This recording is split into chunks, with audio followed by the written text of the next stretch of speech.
I will. Ain't no more. Yeah. That's all I want to talk about. I will. Yeah.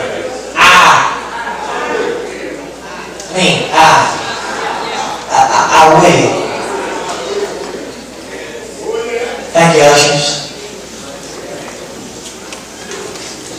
Let me open this message, beloved, from the historical point of reference. This psalm, like so many others, has its roots grounded in a historical occasion. The historical content of this 34th divisions of Psalm can be found in 1 Samuel chapter 21 and 22. You gonna follow me? It is there that we find David, who has just changed his behavior before the prophet Ahimelech, as he is on the run from King Saul. Listen, King Saul was unhappy with David.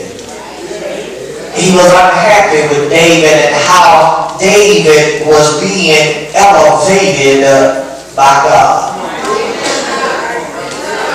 The local women had been singing songs of praises. Saul killed his 1,000, but David his tens of thousands. The saying, the song displeased King Saul to the point that he now sought to take the life of David. So David is now on the run. Free brother. During the time that David was on the run, he penned this particular psalm when he found himself in Gath. Gath, I need to point there. You see, Gath means a place of giants and wine presses. You know, when you on the run and you all mixed up and messed up, you really don't need to run when there's a lot of wine presses. Ain't nobody going with me now. You don't need to find yourself messed up and then got access to a whole lot of wine. Because if you ain't careful, you might try to drink your problems away. David was in Gath. But it's also interesting, beloved, that Gath is the home of Goliath. I'm going somewhere. Yeah, automatically, I found some ambiguity in the text. David runs for his life. And he runs and temporarily settles in Gath. Can you help me, church? Can you help me?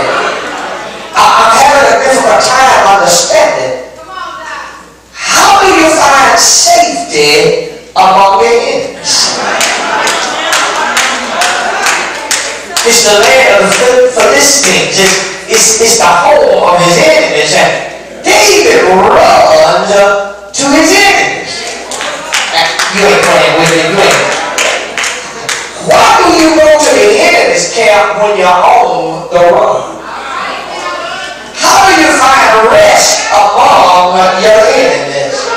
You see, the Bible declared that the Lord said, sit until I make your enemies your footstool. He didn't say run and find refuge among your enemies. He didn't say go and sit down beside your enemies. He said, I'll make your enemies your footstool. David ran to Gath. And when he get to Gath, he discovered that he ain't no better off. He's running from Saul, goes to Gath. And King Achish is the king of Gath. And he's somewhat shocked when he discovered David, who is now on the run. The king looks at David and asks, why have you brought this mad man to me? You Bible readers will remember that David had to feign himself mad. He literally acted like he was crazy. He looked like he had lost his mind. Let me pause here and state for the record that everybody that acts crazy ain't crazy. Help me somebody. Yeah. People around you can play like they are crazy, but they really know what they're doing. There's a whole lot of folk act crazy to get over on you. They act crazy to get beyond what you really trying to get them to do. Have you ever been to court where a man walks in and makes an insanity plea after he done killed up 15 or 20 people? He want to act crazy so that he don't get the harshest punishment. Folk play like they crazy all the time. Yeah. Now I know there's some real crazy folk, but everybody that act crazy ain't crazy. David was not crazy. David played like he was crazy. He made sure that spit ran down out of his mouth and covered his beard. And he was outside and caught him scratching on the gates of the city, acting crazy. You see, because custom of the day was you could not kill nor imprison anyone that was crazy or if you even believed them to be crazy.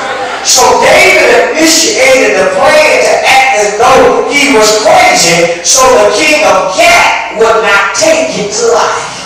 Had more sense than you thought he had.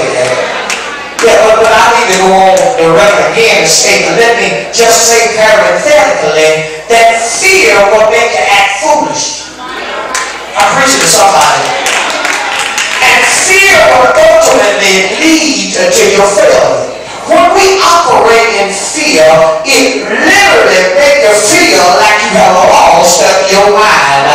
This is why Paul spoke with young Timothy, the preacher, and encouraged him to be courageous rather in his ministry. Paul recorded in 2 Timothy 1:7, God has not given us the spirit of fear, but of power and of love and of sound. You ain't crazy. And you ain't crazy. And of sound mind. David feared King Saul, and now fearing King Achish is on the run again. He's already running when he went to Gath. He got to Gath and finally he got to run again. This is a strong contrast to what David wrote in an earlier psalm. If you go back some of the visions and look at it, David's proclamation there, in that 27th division of Psalm, David says something else. He said, the Lord is my light and my salvation. Whom shall I fear? You ain't walking with me. The same man that wasn't feared is now feared. He said, whom shall I fear? The Lord is the strength of my life. Whom shall I be afraid? When the wicked, my enemies, came upon me to eat up my flesh, they stumbled and failed. Though an host should encamp against me, my heart shall not fear. Though war should rise against me, in this will I be confident. For in the time of trouble, he shall hide me. Y'all ain't gonna help me when you hit fear. When you're running and hiding, you ain't got to worry about it. In the time of trouble, he shall hide me in his pavilion, in the secret places of the tabernacle. He shall hide me, and then when we get through it all, he shall set me upon a rock. David forgot what he had already written. And see, when you get into a tight place, when things don't look good, when you yourself in trouble, don't seem to have a way out, even in your neck situation, we have the assurance that we have a God that we can lean on. In the time of trouble, what we do, He shall hide me. David on the run again. So he washes himself just a little ways from Gath and finds a cave. The cave is located in close proximity to the very place where he killed Goliath. You didn't hear me. It's right close to where he killed Goliath.